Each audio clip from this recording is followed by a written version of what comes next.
સુરતના Saroli police station હદ વિસ્તારમાં લિસ્ટેડ બુટલેગર દિલીપ પાટીલના વિદેશી દારૂના સ્ટેન્ડ પર સ્ટેટ મોનિટરિંગ સેલની રેડ. સુરતમાં દારૂબંધી હોવા છતાં ખુલ્લેઆમ દેશી વિદેશી દારૂ વેચાઈ રહ્યો છે. તેવી જ રીતે સ્ટેટ મોનિટરિંગ સેલ દ્વારા સારોલી પોલીસ સ્ટેશન હદ વિસ્તારમાં આવતા શાયુના સર્કલ પૂર્ણા સારોલી રોડ સારોલીમાં સ્ટેટ મોનિટરિંગ સેલ દ્વારા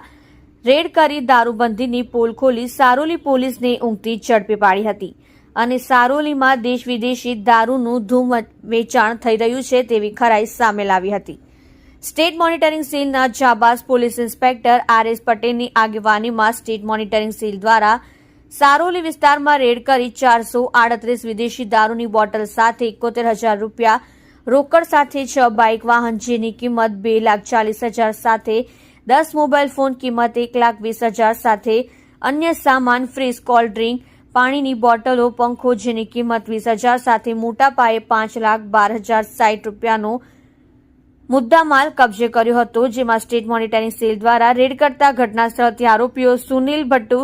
ક્ષીરસાગર, પિટ્ટુ અશોક સંતાલી, યોગેશભાઈ ભગવાનભાઈ જીવાણી, સંજયભાઈ કાળુભાઈ પોકળ, ધીરુભાઈ રવજીભાઈ વેકરિયા, શ્રવણ રામલાલ ચૌહાણ, પ્રવીણ રૂપરામ સરગર, કિરીટ ધીરુભાઈ પટેલ, પ્રદીપ મગનલાલ ગુપ્તા, અનુપ કમલેશ યાદવને પકડી પાડી આ પ્રોહિબિશનનું સ્ટેન્ડ ચલાવનાર મુખ્ય આરોપી દિલીપ આર પાટીલ, સ્ટેન્ડ ચલાવનાર મુખ્ય આરોપી